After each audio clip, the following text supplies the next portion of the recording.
We're live. Hey, everybody. Welcome to this week's power session. Excited to be here today. As usual, if you're watching this replay, you're welcome to skip ahead just a minute or two to the intro video. Just want to give people an opportunity to log on and join us today. We're going to be talking about something that we hear a lot about in the personal development, motivational realm, and that's what drives us and what drives us to accomplish what we want to accomplish, what drives us into that next gear. And there's some really interesting things about driving in general that can teach us some really powerful lessons about how we'll want to embody this perspective, this view of driving ourselves, and some of the landmines, some of the blind spots that we create in driving ourselves that we'll forget, especially when it comes time to try and drive others. As we talk about this progression, as we talk about what drives us, we're going to dive right into today's power session. So welcome. Let's go ahead and get started.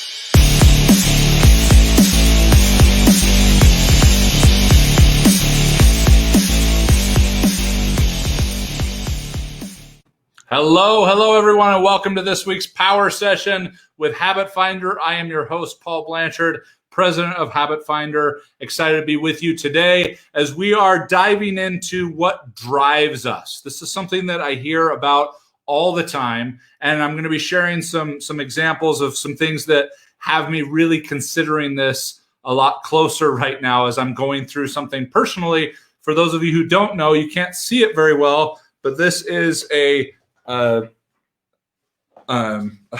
can't even remember what it's called. Anyway, this is something you use to support your arm, which I'm having a total brain fart. I'm still dealing with some brain fog from a sling. Thank you.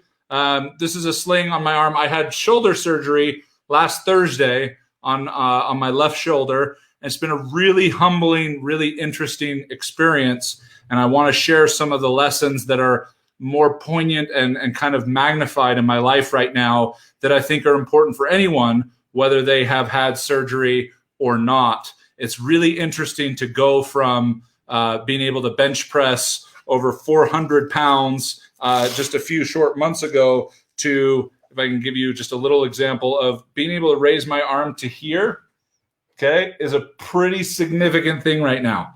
I can't lift it any higher than that. I'm still kind of in recovery from the inflammation and everything. And then here in a week or so, I'll start rehabbing and getting activation back in my shoulder. But it's been really interesting to go through that. It's been really interesting to ask myself some questions and consider some things that when I step back and think about it, had me really thinking about all of you, thinking about our lives and our businesses and our relationships, and thinking about what drives us. And that's really what I wanted to focus on today. Is there's a lot of talk around what drives you. What is your motivation, right? And here's the challenge, is we think of drive in the same context of motivation, which is an impelling force, which means it's an external, something that is pushed upon or forced upon us to drive us somewhere we're going. Very similar to the way you'd put your shoulder up against a big stone or a big rock and try and drive it off of the road so that you could clear the path or drive it up the hill for whatever reason. And so the challenge is we get very singular, we get very external when we think about what drives us, and then we pay a price for it. We pay a price for building and conditioning and shaping our lives neurologically, emotionally, physiologically, based on what will drive us externally, what will motivate us to what we want to accomplish. And most people out there will teach you to find the right carrot, to find the right pain, to find the right pleasure, to find that dopamine hit in the brain that will drive you to your next goal. And yet we find ourselves very similar to addiction to drugs, needing a deeper and bigger high every time to get the same return, because it has a limited return. It's very similar to caffeine. If you use caffeine to drive your level of energy, you're going to need more and more of it. If I need more energy, I need more caffeine. But what we don't consider when we start talking about what drives us, a question that I don't think gets asked enough. When we get asked what drives us, what motivates us, I think the question that we're not asking enough is actually at what cost? I think that's far more valuable for us to consider in our long-term success and what we want to create than at what cost. This is a question I had to ask myself before even considering the shoulder surgery that I got recently. Those of you who didn't see or just joining us, I've got my arm in a sling here from getting shoulder surgery last Thursday. And I had to consider the surgery at what cost, and really weigh the long term of the pain I was dealing with in my shoulder, the goals I had in the gym and with other athletic things and recreational things I wanted to do, considering the timing, at what cost for the timing of getting a surgery like this right before summer's about to start, but then considering some of the other costs of the kind of summer I wanted to have that I wouldn't be able to have because of the pain I was dealing with in my shoulder, all these different things. We're oftentimes willing to consider the cost when we're in a position of injury, when we're in a position of recovery, which I'm in now after this surgery. But why is it that we're only willing to consider that when we're in these vulnerable and oftentimes to some degree broken positions? Why is that the time that we're willing to consider at what cost? Why is that the time we're willing to take a deep breath and slow down and consider the long-term ramifications of the choices that we're making? Because here's the risk. Most of us are finding what drives us to get enough momentum, enough speed, enough motivation to drive us into a position that we'll be able to get as far up the mountain of our challenges as we can and reap the rewards of being there before life snaps us back down, only then go back all over again and do it again. And some of us have more resilience than others, that we can get back up faster than others. Some of us, it takes minutes, some it takes hours, others it can take weeks or even years after having driven ourselves to the point that we stretched out that rubber band, that bungee cord of our performance based on our current ability and our current habits. And then something always happens, we slip up and that bungee cord comes whipping us back down that mountain and oftentimes landing us further back than where we started. And then that's when we consider at what cost. What if we started being more intentional about what drives us? What if we actually considered the rules of driving to serve us and benefit us in being able to get to our goals more consistently and being able to actually enjoy them when we get there? There's, I think, few things more torturous than driving up the mountain of our challenges and trying to reach the peak of our goals, to get there, to feel all the resistance we created from getting there and feeling like that cat, that's just like claws are in, it's just hanging on us to try and slide slower rather than actually being able to stay where it got. How many of us have been playing this pattern out over and over again in our lives, thinking that that's just how it is? That's just what we do. We charge up the mountain and we get as far as we can. And the more of a head of steam you can get, you think about that bungee cord, the more you'll be able to stretch it out, but the less comfortable it'll be, okay? The less fulfilling it will be when you get there. There's nothing fulfilling about getting to the peak of a mountain to feel every gravitational and physical force in the world trying to rip you off of it. We want to get to the top of the mountain and be able to take a breath and just enjoy being there. Realize that it wasn't about getting there. It was actually the journey that got us there, that we get to sit up there and reflect on, rather than going, I made it, and it doesn't feel as good as I thought it would. That we want to be able to get there and have that peak be a perspective of how amazing the journey was, so that the next one we climb will take a little bit more care, to be a little bit more present, to be a little bit more joyful along the way, realizing that the destination is usually anticlimactic. It's usually the journey that feels quite amazing.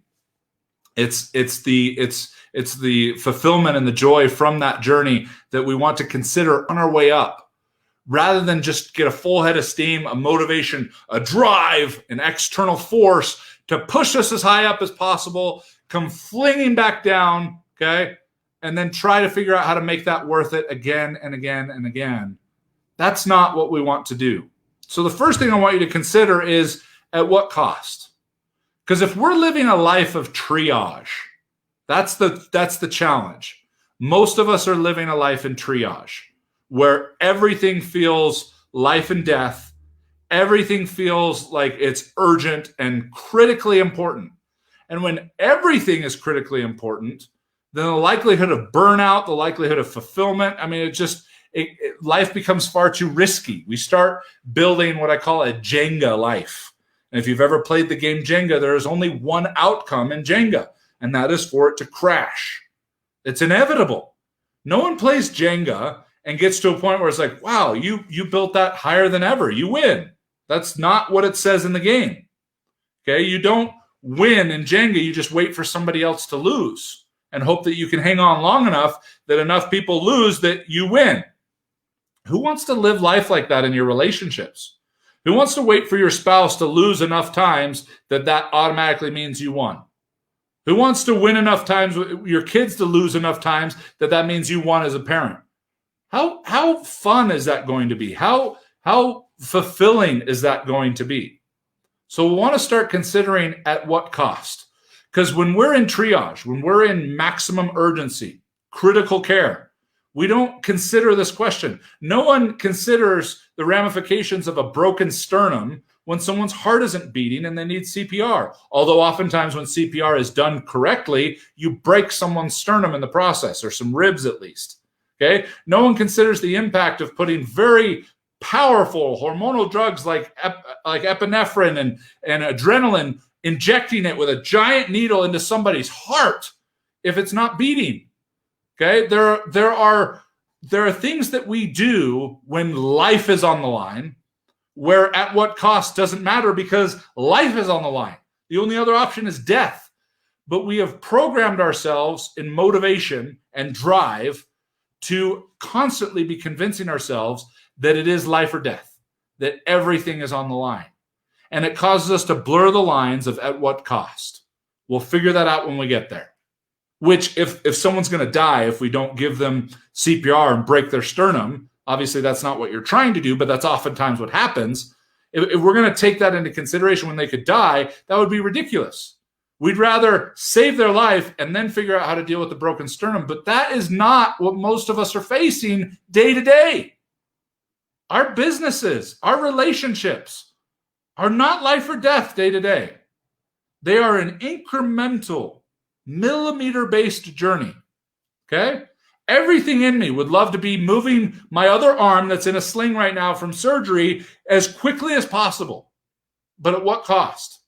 Why? So I could brag about how quickly I recovered and got my movement back? No, my shoulder has some very stark realities about its stability and its inflammation right now. And I'm doing everything I can to patiently and incrementally do what I should be doing, getting the rest I should be getting, icing it, multiple times a day, taking anti-inflammatories, keeping it loose with appropriate movements, but not putting any unnecessary strain on it.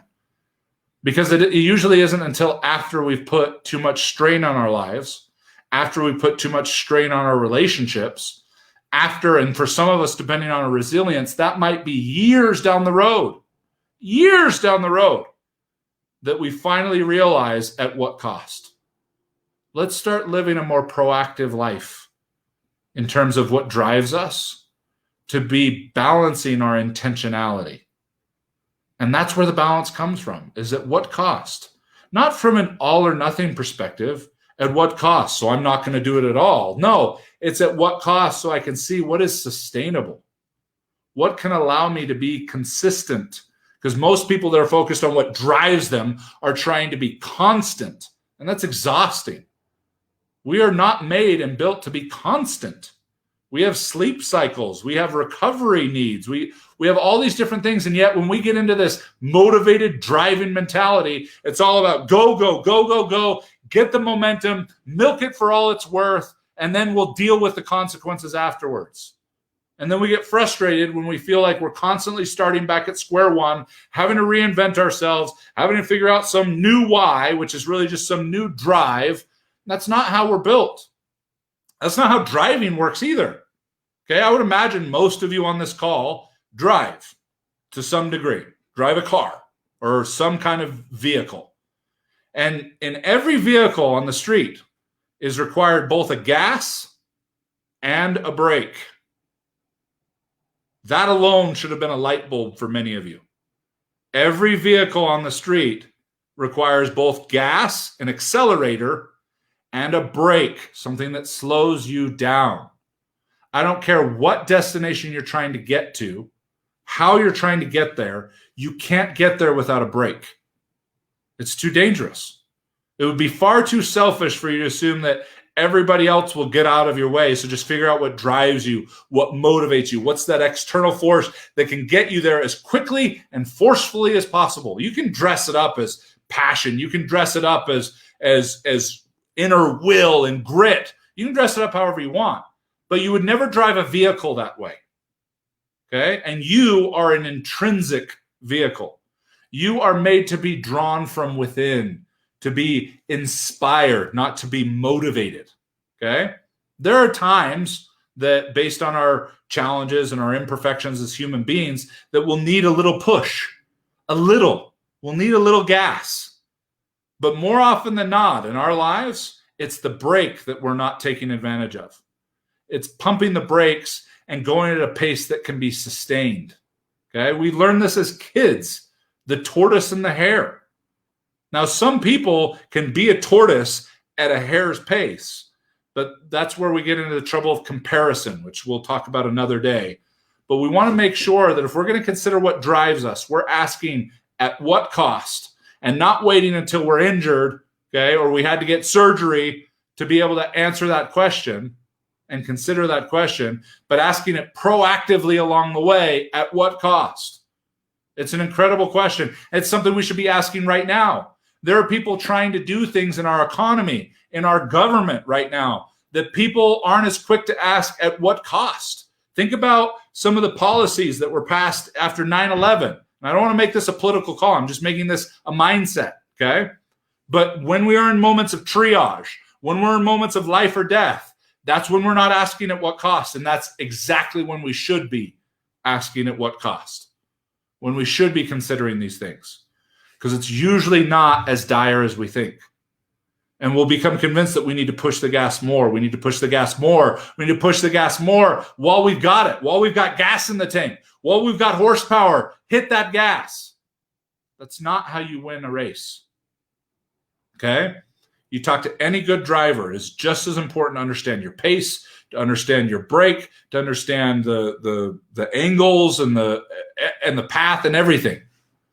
So let's remember, if we're considering what drives us, let's make sure we're balancing our intentionality. We are both intentionally moving forward as we are intentionally slowing down. We are as willing to accelerate as we are willing to decelerate. We are as willing to grow and push ourselves as we are to slow down and recover.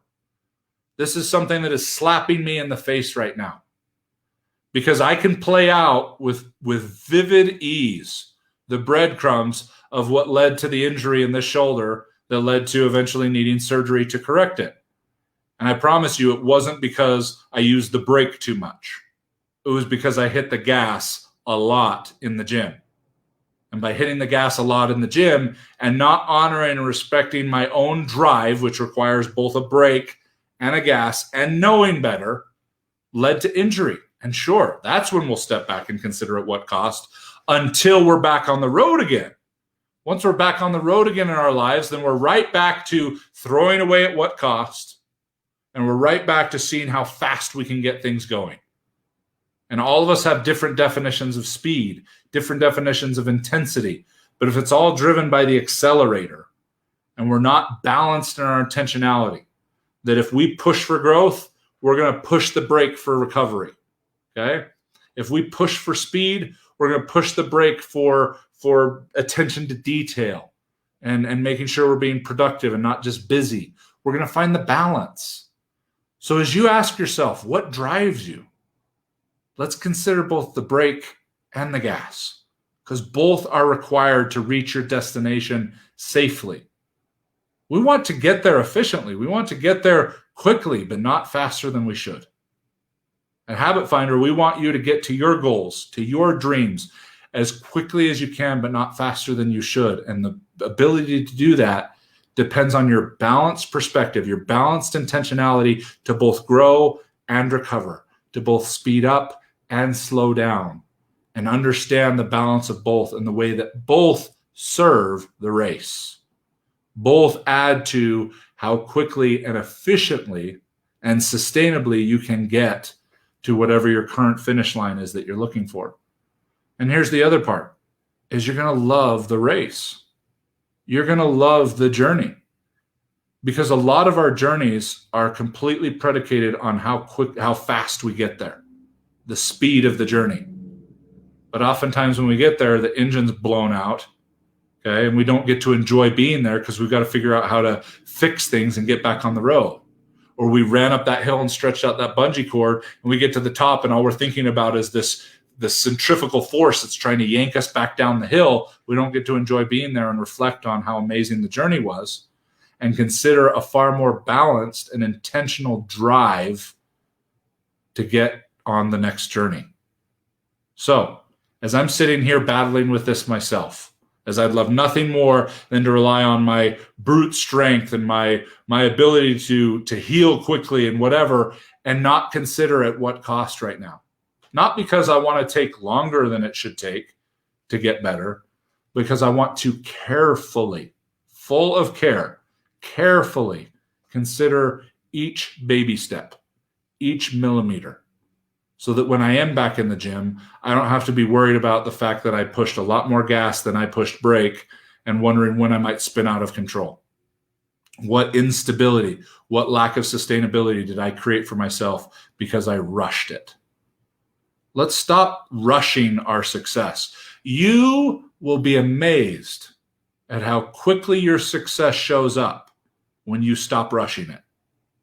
You will be amazed at how quickly your success and your growth show up when you stop rushing it. And that comes from considering what drives you, realizing that driving anything involves both speeding up and slowing down at the appropriate times. You don't get anywhere with just doing one or the other. Considering at what cost before you're injured, okay, before you're recovering. And being able to balance our intentionality to do both wisely, with fulfillment, with baby steps and consistency, rather than constancy and momentum, and all these things that apply more aptly to inanimate objects than they do to intrinsic, priceless human beings such as ourselves, who were built to create dreams, to be able to facilitate incredible lives and incredible footprints on this planet. So please find what drives you, but let's start considering how to drive well. Thanks so much for being on the Power Session today. I hope this message serves you.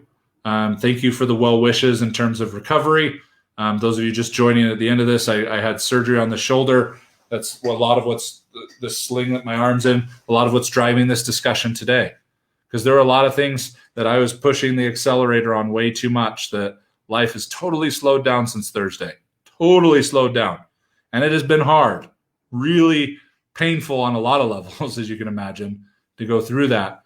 But I can think of nothing better than to take some of the things I've learned in this almost forced recovery to help you be a little bit more proactive, a little bit more balanced in your intentions, and a little bit more appropriately driven in your life from some of these lessons. So thank you for joining us today, and we'll see you next time. Take care.